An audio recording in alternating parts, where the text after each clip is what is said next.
candidatos que van a ir a segunda vuelta o que están en segunda vuelta tienen que converger hacia el centro, a mi juicio, tanto Massa buscando los votantes del radicalismo, como Milei, a mi juicio, tratando de tomar una parte del espacio pro.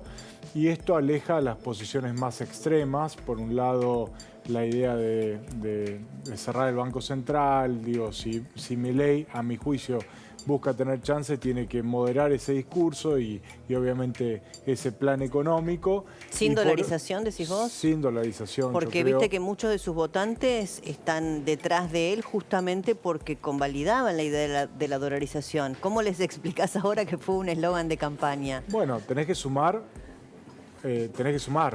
Y digo, para sumar dentro del PRO es difícil hacerlo si tenés una propuesta tan extrema. Claro, sumar sin que te reste. Sumar sin que te... Bueno, se supone que ningún votante de Milei va a ir a votar a Massa y por eso, si vos moderás ese discurso, incorporás sin perder. Pero desde lo económico me parece que eso es importante. Lógicamente estamos transitando un interregno hasta el próximo gobierno, un gobierno que no va a tener mayorías en ninguna de las cámaras y con lo cual va a tener que negociar. Desde un punto de vista conceptual es bastante parecida la situación a la que le tocó a Macri, sí, claro, cuando inició su gobierno. Entonces, obviamente, con una agenda económica infinitamente más desafiante porque no hay posibilidad de tomar endeudamiento externo y el desequilibrio macroeconómico, aunque parece mentira, es mucho mayor. Sumamos a Gila Vilker, que es analista político. ¿Cómo estás, Gila? ¿Qué decís, Débora? Un placer Bien, estar acá. igualmente. Bueno, ¿cómo estás interpretando los números? Ustedes, ayer la escuchaba a Pañi y te citó, no habían estado tan lejos, ¿no?, de lo que pasó luego. Básicamente dimos arriba a Sergio Massa, que fue un fenómeno que se produjo con intensidad en los últimos días de campaña, te diría después del cierre de Milei en el Movistar Arena. ¿Por qué? A ver, ¿por qué pones ahí el foco? Yo pongo el foco ahí porque lo que vimos es un crecimiento fuerte jueves, viernes, sábado, te diría casi un fenómeno de migración de Milei a Massa y al mismo tiempo, por supuesto, de Juntos por el Cambio hacia Milei, ¿no? Digamos, ese fenómeno, o sea, no es tan lineal como se movieron los votos, sino que hubo casi un fenómeno circular. Pero ese fenómeno final que vimos los últimos días, bueno, casualmente fueron esos días y ahí apareció, o sea, lo que hicimos fue investigar qué pasaba en ese 2-3% de la sociedad argentina que nos decía que había votado en las primarias a Milei y que en las generales se había volcado por Massa. Y la verdad que encontramos cosas bastante consistentes, 2-3 argumentos que tendían a repetirse. Así que podemos inferir... Sí, contanos los argumentos. Bueno, el primero, malo conocido, mal menor. ¿No? Digamos, el segundo es ideas impracticables, zona de fantasía respecto de las ideas de Milei. Y el tercero, negación del voto, desconocimiento. No me acuerdo a quién voté. Ay, mira qué loco. Que es un fenómeno que nosotros ya sabemos que cuando hay arrepentimiento o vergüenza o, bueno, lo que empieza a pasar es desconocimiento sobre el ejercicio del voto. Interesante lo que decís, porque, a ver, dos cosas me parecen novedosas. Una, mucho se dijo el domingo a la noche, cuando vimos los números, que lo que probablemente había pasado es que Bullrich no había podido retener el voto de Larreta en su totalidad y que eso explicaba el crecimiento de Massa. Lo que no se había visto, porque como Milei sacó el mismo número prácticamente en la PASO que en la general, no se había visto migración del votante de Milei hacia Massa, pero vos estás planteando algo nuevo, decís, sí, hubo migración del voto de Milei hacia Massa y se rellenó ese 30, porque no bajó Milei, con votos de Juntos por el Cambio. Sí, exactamente. De hecho, el votante de Juntos por el Cambio tiene un perfil más bien opositor. Tiende antes, te diría, a ir a Milei que a ir a Massa. Ahora, lo que queda creo que ya es distinto porque, digo, a ver, ¿cuál es el predictor? Un predictor posible, el miedo. ¿A quién le tiene más miedo que sea presidente? ¿A Milei o a Massa? Y lo que te podría decir es que ahí hay un fenómeno partido, con lo cual la campaña va a mandar, final va a ser abierto. Muy importante, final abierto. ¿Y vos considerás que el tema de las tarifas, viste, lo escuchaba Durán Barba ayer haciendo hincapié en que había sido como un golpe de efecto potente en ese último tramo de campaña, ¿no? Sí. Esto de que es un discurso fácil, pagás 50, vas a pagar 1000, ¿coincidís en que eso fue como una estocada? Coincido en que ha sido otro elemento a tener en cuenta. cuenta. O sea, acá lo que hay que mirar son dos fenómenos en simultáneo. Por un lado, una campaña sin fisuras, lo de Sergio Massa, y una campaña y unas campañas complicadas por parte de los dos principales actores de la oposición, Milei y Bullrich. Sí. Esto es, digo, un punto de partida, digamos, ¿no? O sea, de un lado te diría, no sé, uno podría pensar la nueva grieta, de un lado la astucia, del otro lado la torpeza, ¿no? Digamos, si lo analizas desde campañas. Y además de eso, bueno, este fenómeno del miedo que generó este cierre, nosotros en algún momento llegamos a compararlo con la idea del cajón de Herminio, ¿no? Ese acto el mismo acto, el mismo acto, porque fue, yo te diría, como un clímax muy intenso de lo que es el mundo, el fenómeno libertario, ¿no? Digamos, si pero eso, el acto de cierre en Las PASO había sido igual. Y sin embargo... No tuvo la atención pública que tuvo este acto. Está bien eso. De hecho, vos fijate que, digo, uno de los principales ingredientes, digo, pensando en el tema del miedo, el terror... Pero perdón, este acto tuvo dos condicionamientos que quizás no estuvieron en el anterior. El discurso de Venegas Lynch, que lo precedió, diciendo que iba a romper relaciones con el Vaticano, que creo que es un error de discurso. Tuvo un impacto. Sí, y independientemente del acto. Y después también Fátima Flores, muchos elementos que no estaban en la PASO, que no sé cómo los mensuraron en la sociedad. Las imágenes de explosión, de implosión, de derrumbe, de destrucción. Se viene el estallido, la música que sí, los gritos, digo, por ahí sobre van a correr, miedo, tienen miedo. De hecho, vos fíjate que uno de los principales canales de noticias tituló cuando terminó el acto, miedo, abajo en el Zócalo, ¿no? Ahora vos usaste una palabra que usan mucho ustedes, que son los predictores. Te queremos preguntar qué dicen los predictores para el balotaje, quién gana. Pero antes retomamos lo económico, Rodrigo. Bueno, ¿qué puede pasar de acá a noviembre? 2 o 3 variables que mira el ciudadano común. El dólar, porque tiene impacto inflacionario, y el tema precios, ¿no? Bueno, en términos de dólar, creo que Massa hizo una movida interesante planteando el nuevo dólar, que recién lo planteaban, que se liquida el 30% al contado con liquidación, o el dólar libre, para que se entienda, y el 70% al oficial. ¿Qué queda? ¿Un dólar de 500? 515 hoy. Sí.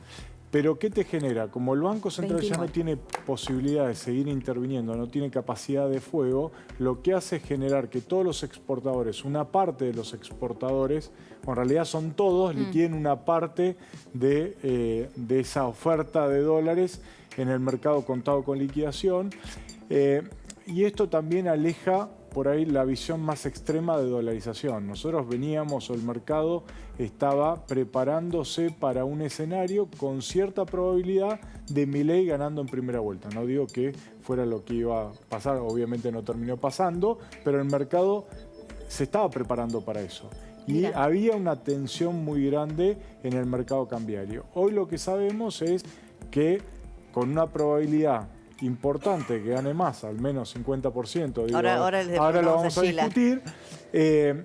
Obviamente hay un plan económico que va a ser distinto. ¿Y eso va a hacer bajar esta liquidación con el nuevo dólar que le ofrece un sector del agro? ¿Puede hacer bajar incluso de estos números los dólares financieros? Yo creo que el contado con liqui puede bajar.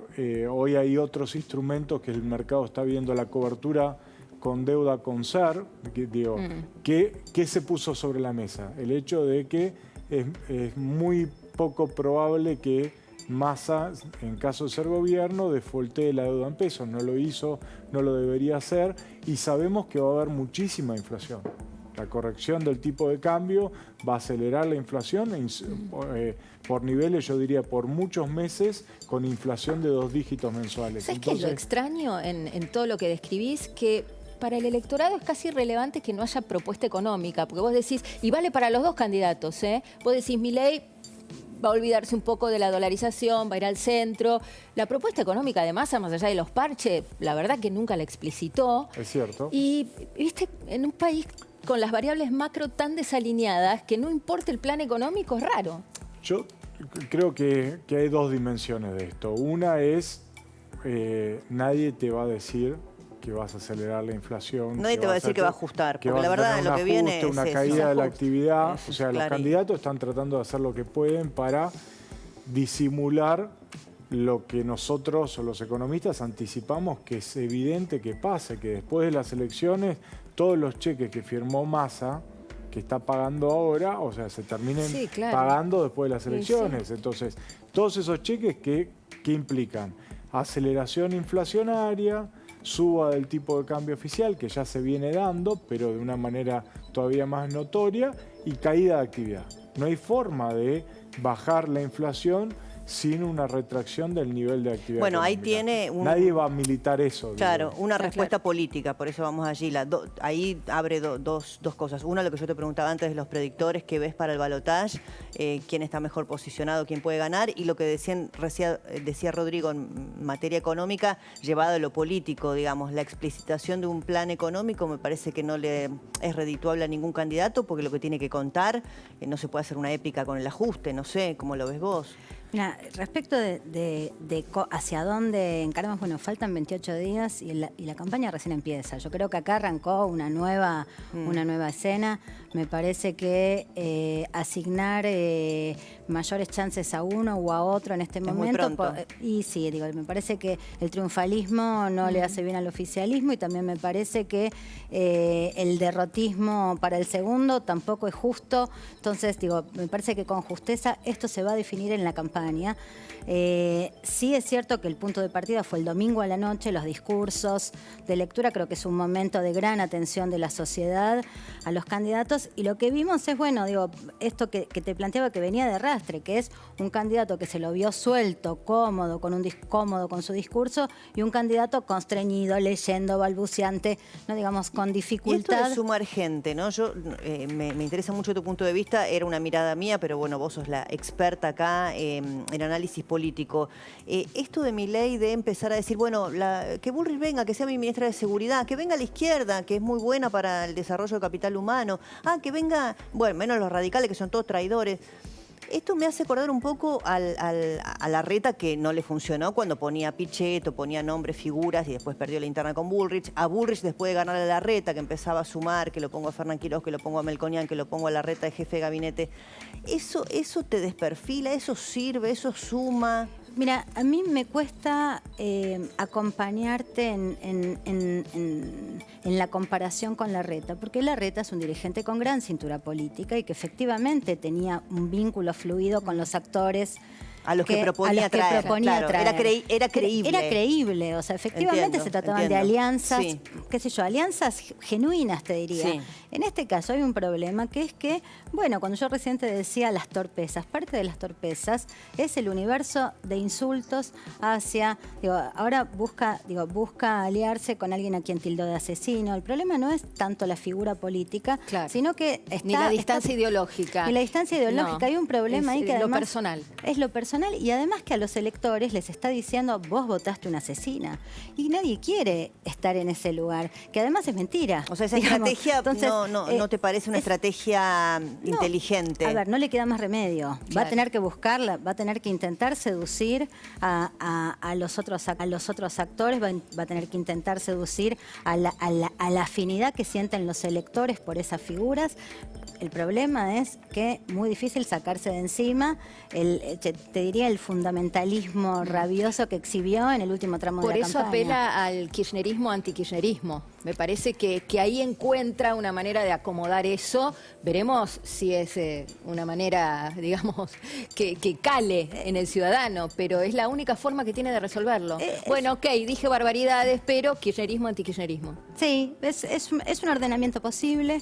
Me parece que es una de las, te diría, de los ordenamientos que aparecen en escena. Yo creo que, bueno, que evidentemente esto se va a dirimir de todos modos por mal menor, por rechazo, no por adhesión. Entonces, yo creo que hay que ver cómo finalmente se termina inclinando esta cosa de, bueno, ¿no? Digamos, ¿cuál es el rechazo más intenso? Eso es lo que va a terminar definiendo la elección. Está bien, lo del mal menor, o como decían las abuelas, si el malo conocido o el bueno por conocer. Totalmente. Sí, claro. No, al final, tanto análisis político para terminar ahí, ¿no? Sí, es que los razonamientos de la sabiduría popular, por supuesto que ayudan a elaborar el voto, forman parte de los razonamientos electorales. Sí, está acá. Por supuesto. ¿No? Y sí. Sheila, gracias. Un placer. Sí, muchas gracias Rodrigo, y también. siempre muy ajustada en tu trabajo, y gracias también Rodrigo Álvarez, que es economista. Gracias a los dos. Un placer. Muy bien, y tengo una recomendación. El Trust Joyero Relojero reabrió sus puertas en su nueva y única esquina. Esto es Callao y Quintana.